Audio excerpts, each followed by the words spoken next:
A young widow stands before a roaring funeral pyre. Her husband's body lies still on the wood, wrapped in cloth, ready to burn. The crowd gathers in silence, their voices low, their eyes fixed on her every movement. She is barely 20, trembling, yet dressed as a bride, one last time. In a few moments, she will throw herself into the flames, and as the fire devours her, the people will cheer, calling it honor, calling it love. This was Sati. A ritual so brutal, so haunting, that it shocked the world for centuries. To many who witnessed it, Sati seemed like the ultimate act of devotion, a woman proving her loyalty to her husband, even in death. But beneath that praise was a reality far darker. Sati was not a ritual of love. It was a ritual of control, one that demanded women surrender not just their freedom in life, but their very existence in death. Imagine the weight of expectation pressing down on her shoulders. From the moment her husband took his last breath, her future was already sealed. If she refused, whispers of shame would follow her. Neighbors would brand her unfaithful. Priests would call her cursed. Her family might abandon her, leaving her to live a life of isolation and humiliation. In a society that valued her only as a wife, widowhood was not survival. It was a sentence. The fire, cruel as it was, became the only path left open. And yet, not every woman went willingly. Some were pushed forward by chanting crowds. Some were drugged or tied down, their screams muffled by the sound of drums. Others walked into the flames in a haze of grief, clinging to the hope that death would at least end their suffering. The pyre did not care. Whether she stepped forward or was forced, the outcome was always the same. The fire consumed everything. What makes this story even more chilling is how normal it once was. For centuries, communities treated Say not as a crime, but as a celebration. The burning widow was praised as pure, as holy, as the very embodiment of devotion.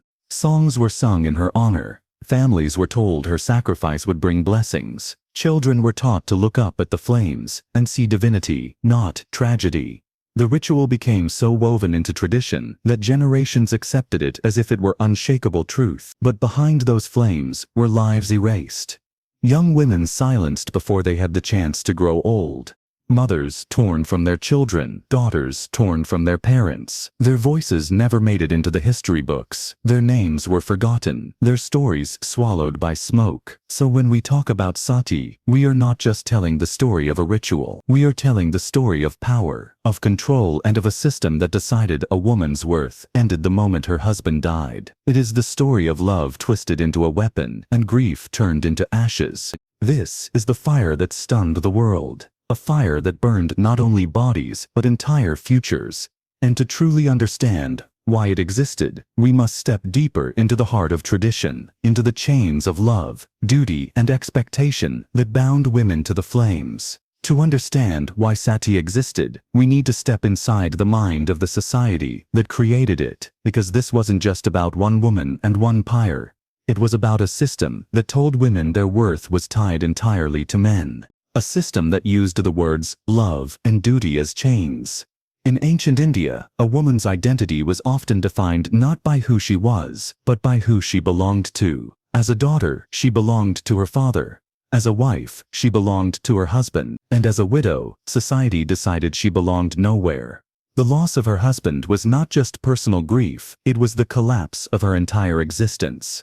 Without him, she was seen as unlucky, cursed, even dangerous. And here's the cruelest twist.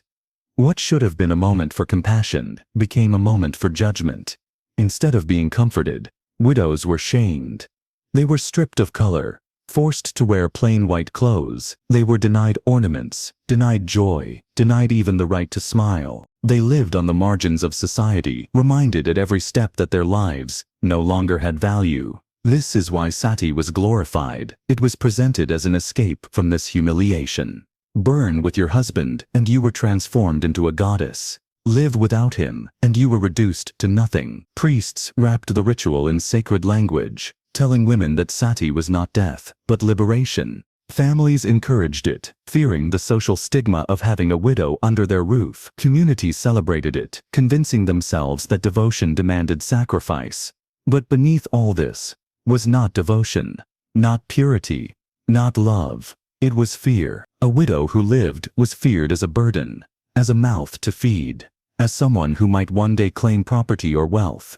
By dying, she removed all of those complications. And so the ritual of Sati became less about her choice and more about society's convenience.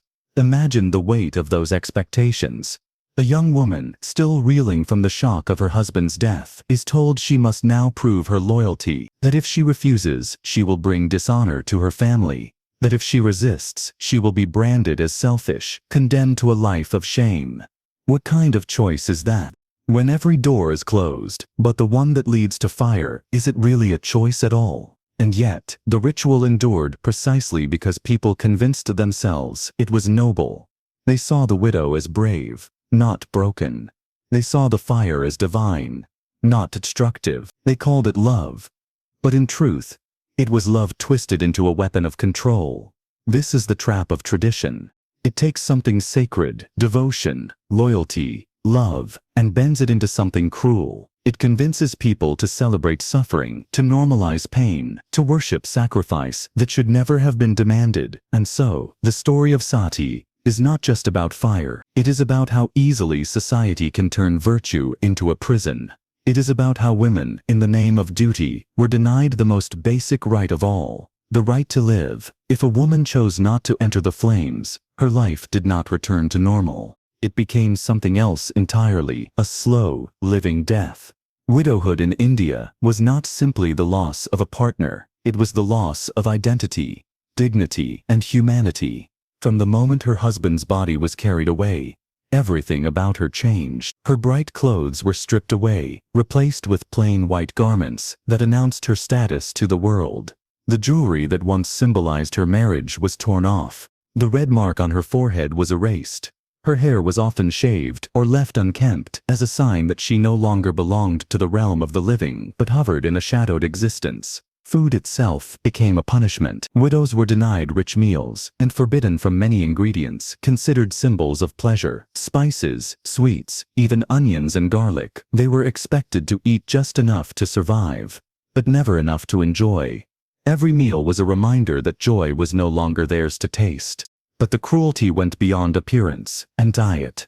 Widows were treated as inauspicious, as if their very presence brought misfortune. They were barred from festivals, celebrations, and weddings.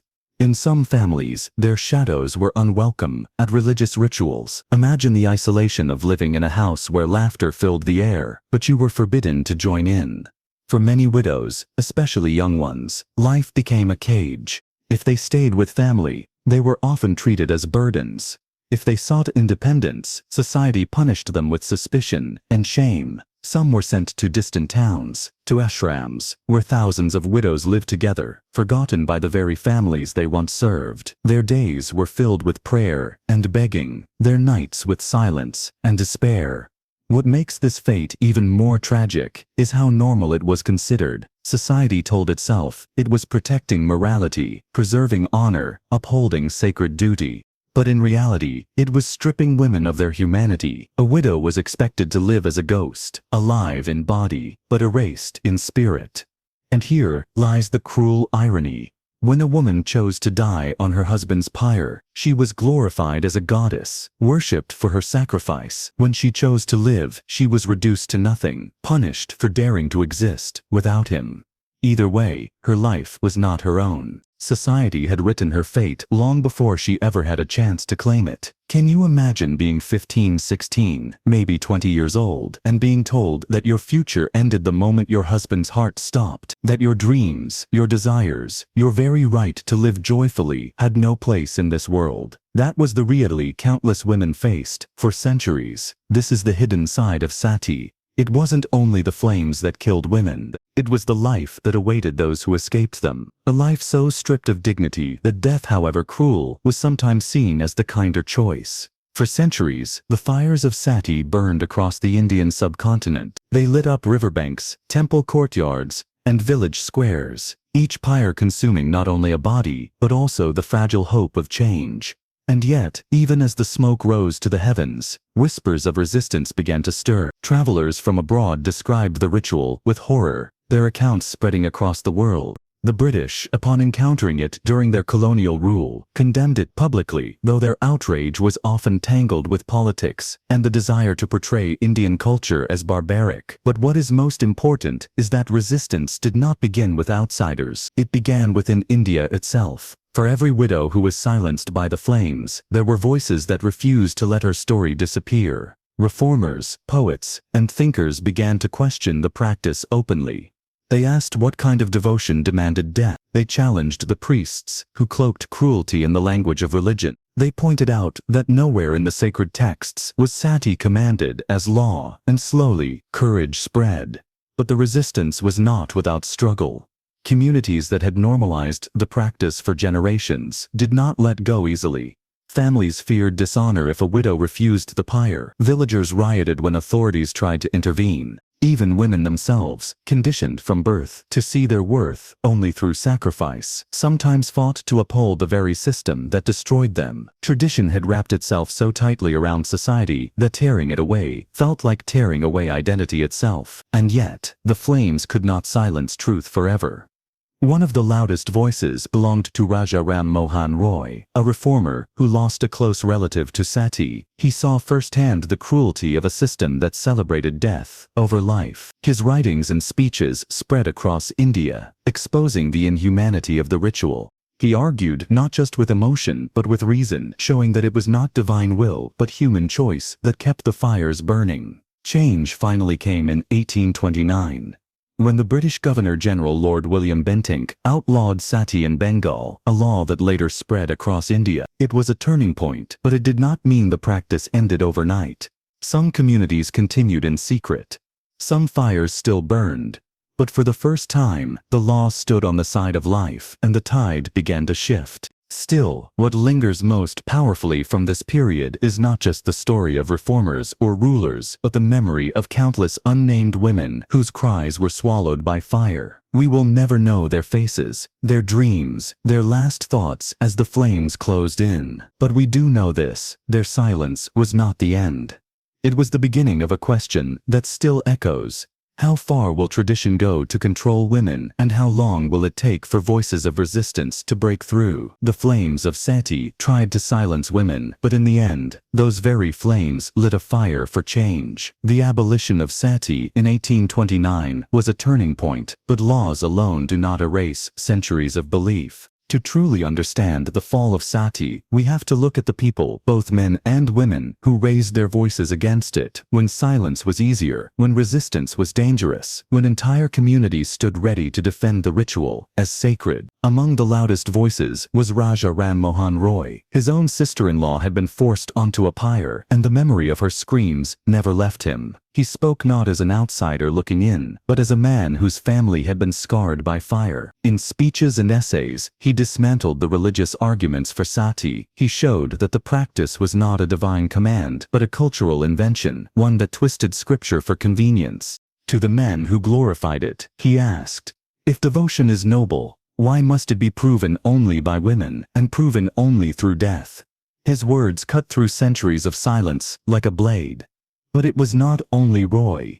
Missionaries, poets, and local leaders joined the chorus. The growing Indian press published stories that exposed the cruelty behind the ritual. Women too began to push back. Not always with open defiance, but through quiet refusals, whispered resistance, and sheer survival. Every widow who chose life, despite the shame, was a form of rebellion. The fight was not easy. Those who opposed Sati were branded as traitors to tradition. They were accused of betraying religion, of bowing to foreign influence, of destroying the very fabric of Indian culture. Crowds rioted when the government tried to stop a burning. Priests threatened those who spoke out. And still, reformers pressed forward. Because they knew that to defend Sati was not to defend culture, it was to defend cruelty. What made the fight so powerful was that it was not only about saving women from fire. It was about rewriting the place of women in society. It was about questioning the assumption that women existed only through men. It was about exposing the injustice of a world where a widow was given no future. The movement against Sati became a symbol of something larger, the struggle between blind tradition and human dignity. And though the official ban in 1829 marked a legal victory, the fight carried on in hearts and minds. It took years, even decades, for communities to truly let go. Even today, rare attempts at revival surface, quickly crushed by law, but still a haunting reminder of how deeply tradition can root itself in society. Yet out of this fight came something extraordinary. The voices that rose against Sati lit a spark for wider reform in India. They paved the way for debates on women's education, on child marriage, on widow remarriage. They planted the seed of a new vision, one where women were not shadows of men, but individuals with their own rights, their own futures, their own voices. The story of Sati, then, is not only a tragedy, it is also a story of courage, of those who dared to speak when silence meant safety, of those who risked shame and exile to say one simple truth: a woman's life is her own. The fires of Sati no longer burn openly, but their shadow lingers across history. The ritual may have been banned nearly 2 centuries ago, yet its legacy reminds us how deeply tradition can be used to justify cruelty and how long it takes for real change to settle into society. Even after the law of 1829, stories continued to surface. Some families tried to keep the practice alive in secret. One of the most infamous cases happened as late as 1987, when an 18-year-old girl named Roop Kanwar was forced onto her husband's pyre in Rajasthan. The world reacted with outrage. Once again, people debated whether it was devotion or murder. Once again, the question was asked, how can love be proven by death? But this tragedy showed something else too: the progress of time. Unlike in centuries past, thousands of voices rose in protest. Women's rights groups, journalists, and ordinary citizens demanded justice. Courts responded swiftly. The old silence was broken. It proved that while the ritual had not vanished completely, society was no longer willing to look away. The lesson of Sati is not only about one ritual. It is about the dangers of unquestioned tradition. It shows us how power can disguise itself as faith, how cruelty can wear the mask of honor, and how society can force women to carry the weight of values they did not choose. But it also shows us something else: that change is possible. That resistance, even if it begins with one voice, can ripple outward until the world has no choice but to listen. Today, when we talk about women's rights, equality, and freedom, the memory of Sati should remind us of the cost of silence. It should remind us that progress is never permanent, that without vigilance, old chains can find new forms.